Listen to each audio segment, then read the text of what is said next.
आदाब, आप सभी का इस्तकबाल है हमारे खास प्रोग्राम हेलो परवाज में और मैं हूं आपके साथ तरन्नुम अली। रमजान और ये गर्म मौसम, ऐसे में बेहद जरूरी है रोजे रखने के साथ सेहत का भी ख्याल रखा जाए। इसलिए सहरी और इफ्तार दोनों वक्त एहतियात से खाएं और ज्यादा नहीं खाएं।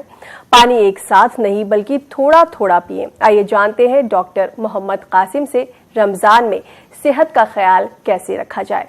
आपका वेलकम है हमारे इस प्रोग्राम में। शुक्रिया जी। नाजरीन को भी प्रोग्राम में शामिल कर लेते हैं। नाजरीन, आप भी हमारे इस प्रोग्राम में शामिल हो सकते हैं। हमारे नंबर्स लगातार आपकी टीवी स्क्रीन पर फ्लैश हो रहे हैं। हमारे नंबर्स हैं 012066934847, 012066934869 और 9205353184।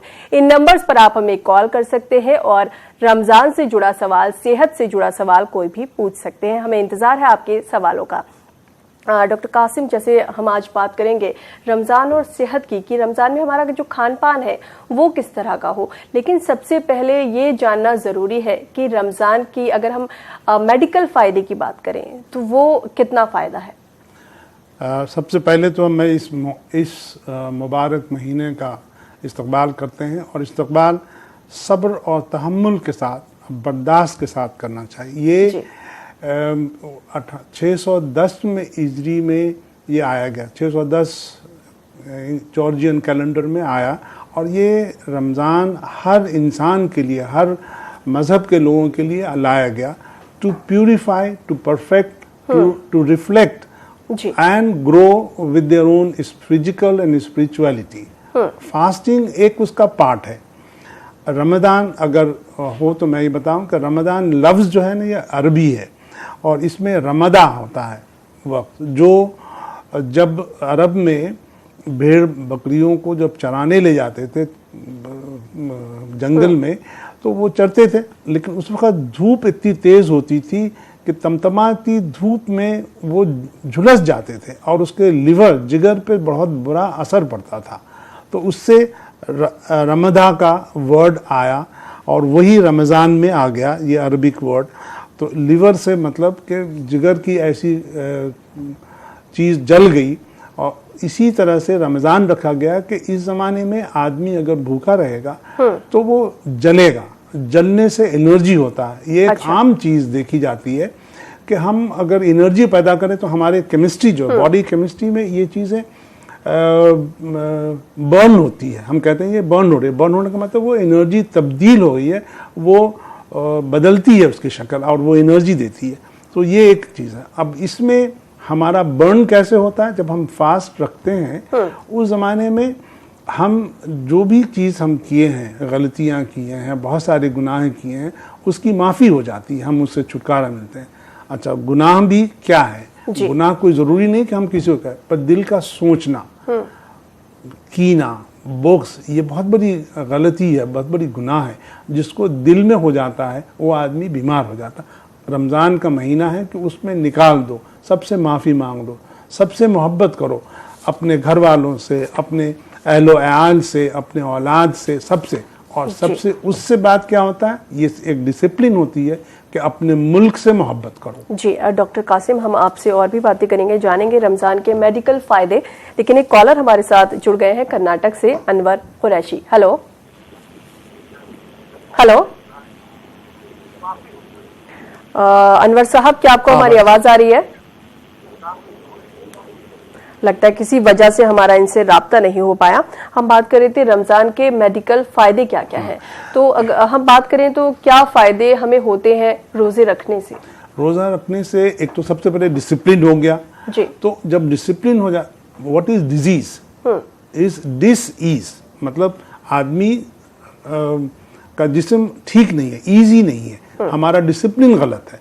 तो हमारा डिसिप्लिन कहाँ से? खाने पीने से, बोल चाल से, जहन से, दिल से ठीक नहीं है। तो रमज़ान में उन सब चीज़ों से अलग हो जाते हैं। तो खाना एक स्ट्रीमलाइन हो जाता है जहाँ से आप आराम से अच्छी चीज़ें खाएं, थोड़ा खाएं, अच्छी चीज़ें खाएं और उसको वक्त दें कि वो हजम हो सके।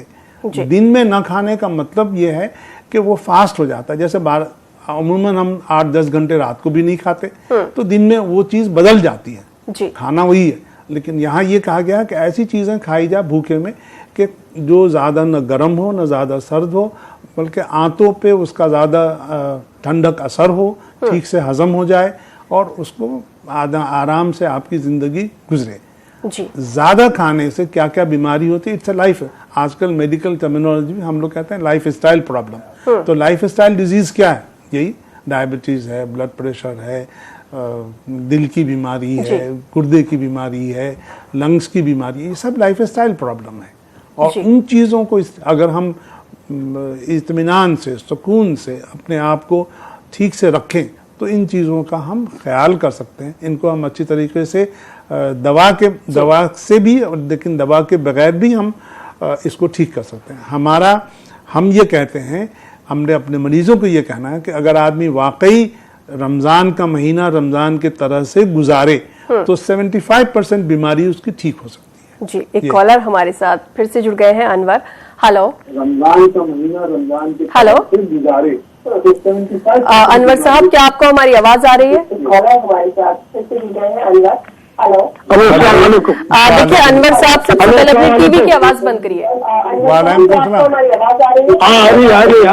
अनवर साहब, टीवी की आवाज बंद करिए, टीवी की आवाज बंद करिए, नहीं तो फोन कट जाएगा।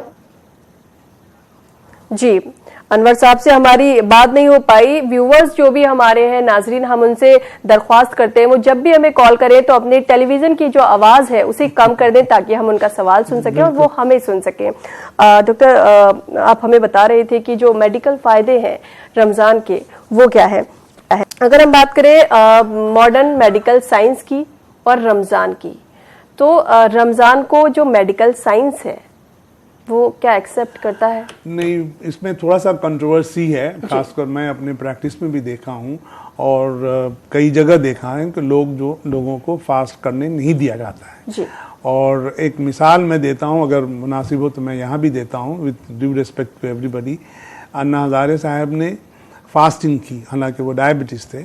उसके बाद बहुत ज़्यादा ये आया कि इनको फास्ट नहीं करना चाहिए, इनका क्रिएटिनिन लेवल ये वो बढ़ जाएगा, लेकिन इत्तेफाक से देखिए आज भी वो ज़िंदा है और चीज़ है। तो रमज़ान में रमज़ान में रोज़ा रख सकते हैं, डायबिटीज़ वाले भी रोज़ा रख सकते हैं। उसमें थोड़ी सी अल्टरेशन करना चाहिए। जो मैं ये कहता हूँ कि जहाँ डायबिटीज़ वाले शुगर की कमी करते हैं वहाँ तेल की भी बंदिश कर दें, बिल्कुल तेल ज़ीरो हो। उसके बाद क्या होगा कि एक चीज़, दो पॉजिटिव फैक्टर निकल गया। तो आप अगर फल, फ्रूट्स, बादाम, अखरोट, ग्रीन वेजिटेबल्स ये अगर खाएंगे तो उससे आपकी जो ब्लड शुगर लेवल है, कोलेस्ट्रॉल लेवल है, लिवर फैटी है, वो कम हो जाता है। See, it is not only diabetes, it is also related to diabetes is one factor which engulf every part of the body, जिसमें आँख भी है, उसमें दिल भी है, लिवर भी है, सब पे है। तो ये सब कहाँ से आएगा? खाने से ही आएगा। एक छोटा सा पेट है, उसमें आप हर वक्त खाते रहते हैं। तो इसलिए ये, जैसे एक मिसाल मैं दे दूं अगर मुनासिब हो, परिंदा है, एक परिंदा अपने घोंसले से उड़ता है भूखा पेट, और जब बाहर जाता है, घूम के आता है तो पेट भरा होता है, रात में वो कुछ नहीं खाता, सो जाता है। हम इंसान घर से निकलते हैं खा करके, बाहर भी खाते हैं, आते ही खाना मांगते हैं। तो ये, अब वो देखिए, परिंदा बिल्कुल सेहतमंद है, शेर बिल्कुल सेहतमंद है। हमें भी उसी तरह से खाना, एक दूसरी चीज जो कहा गया है कि कम खाओ, कम बोलो और कम सो।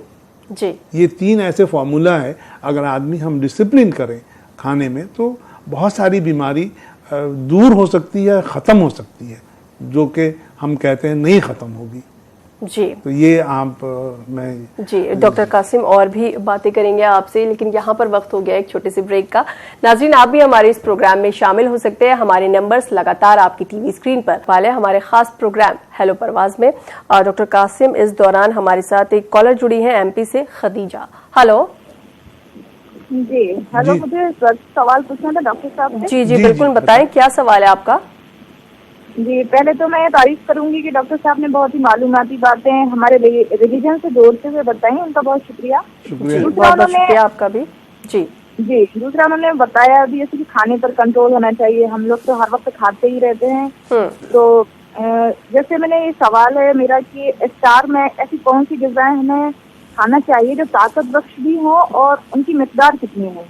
जी, खाने में जो ग़ज़ा ज़्यादातर खानी चाहिए वो है सिंपल ग़ज़ाएँ, फ्रूट्स, ठंडी ना हो, बहुत बर्फ़ डाल के जो हम लोग खाते हैं वो ना हो, तली हुई चीज़ें ना हो, फल, फ्रूट्स, बादाम, खजूर।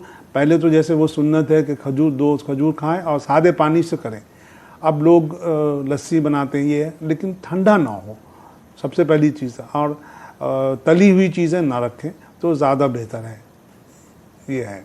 और कुछ? जी, इन्होंने पूछा था मिकदार क्या हो? में खजूर का 2-3 खजूर खा लें, बादाम 2-4 खा लें, फल जैसे 2-4 टुकड़े तरबूज के, एप्पल के 2 टुकड़े, नाशपाती के 2-3, बस इतना काफ़ी है।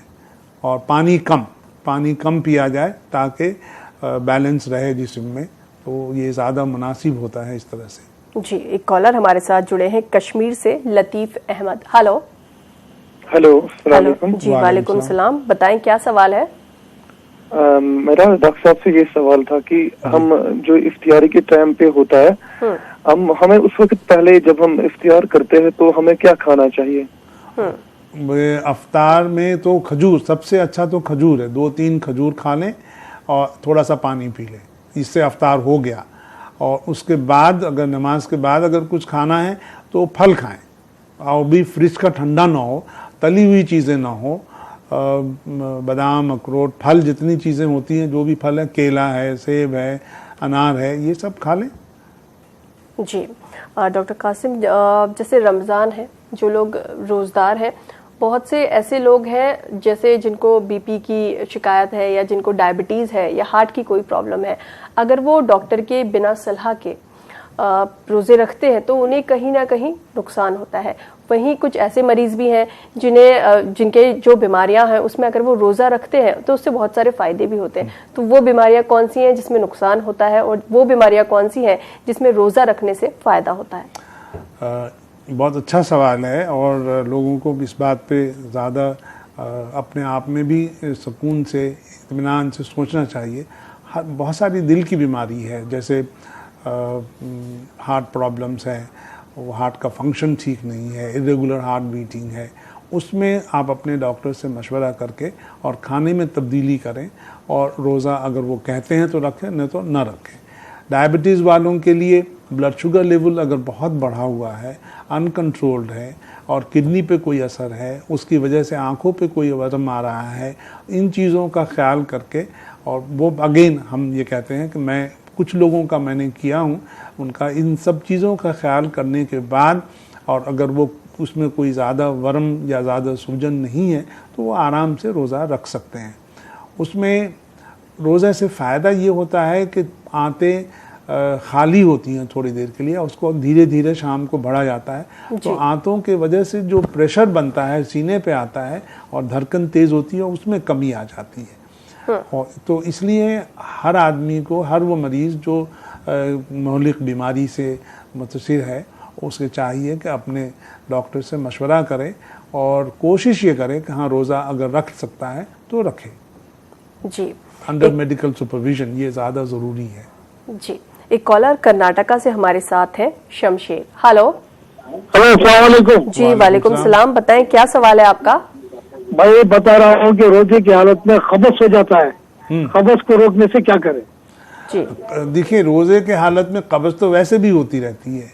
आप रोज़े में खाना बदल दें, मतलब यही है कि फ्राइड चीज़ें, तली हुई चीज़ें, मटन वगैरह ना लें, और ज़्यादातर दलिया, ओट्स, फ्रूट्स, इन चीज़ों पे ज़्यादा, ग्रीन सब्ज़ी, ग्रीन सलाद, और रेड जैसे चीज़ें होती हैं, ब्लू चीज़ें होती हैं, ऑरेंज वगैरह, तो ये सब खाएंगे तो इससे हाजमा, फाइबर्स आनी चाहिए। जूस नहीं पीना चाहिए, जूस पीने से कब्ज बनेगा और उसमें शुगर लेवल बढ़ता है, इसलिए फ्रूट्स खाइए तो उसमें आपका कब्ज ख़त्म हो जाएगा। और टहलिए, टहलना एक बहुत बड़ी चीज़ है सेहत के लिए। अब हमारे यहाँ 5 वक्त नमाज के लिए कहा गया, वो भी एक एक्सरसाइज है, अल्हम्दुलिल्लाह, वो बहुत बड़ी चीज़ें हैं।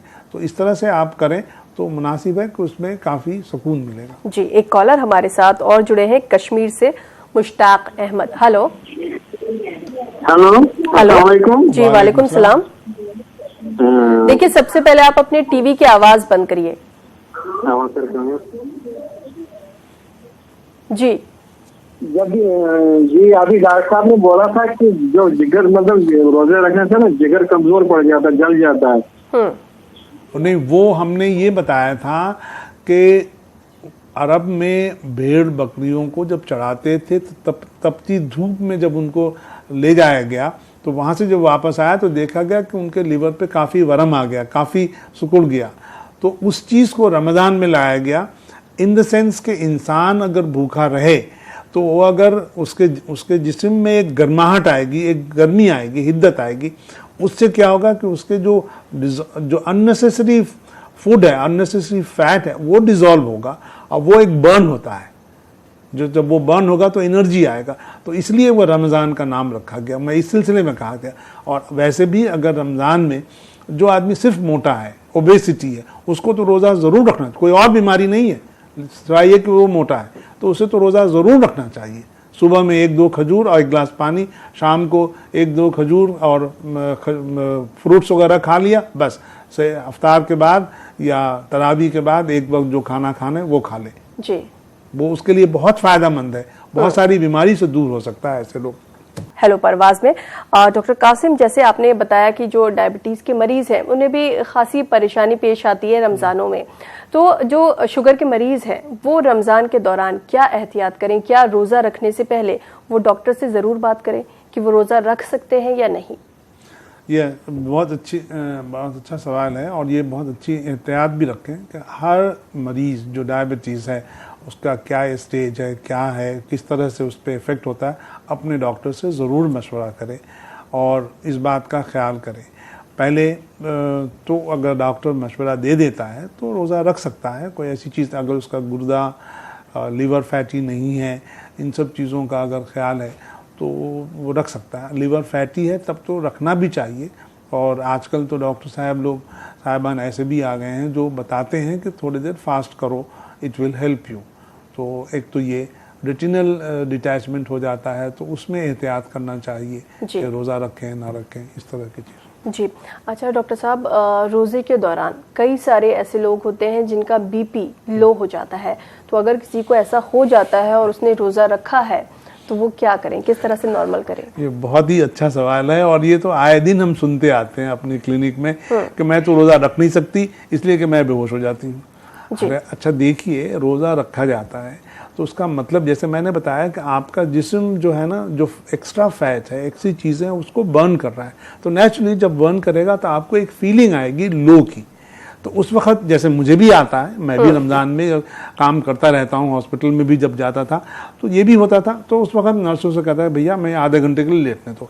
आधे घंटे में लेट जाता था पैर ऊपर करके, थोड़ा सा पैर ऊपर करके, और उसके बाद सुकून मिल जाता, फिर मुझे एनर्जी आ जाती।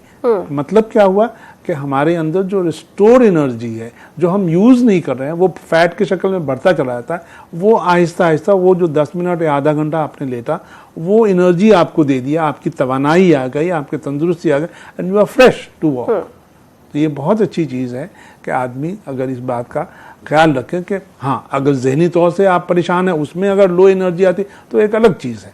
आप जहन को मजबूत रखें, बर्दाश्त करें, कुव्वत बर्दाश्त रखें, सेल्फ सेक्रीफाइस करने की कोशिश करें।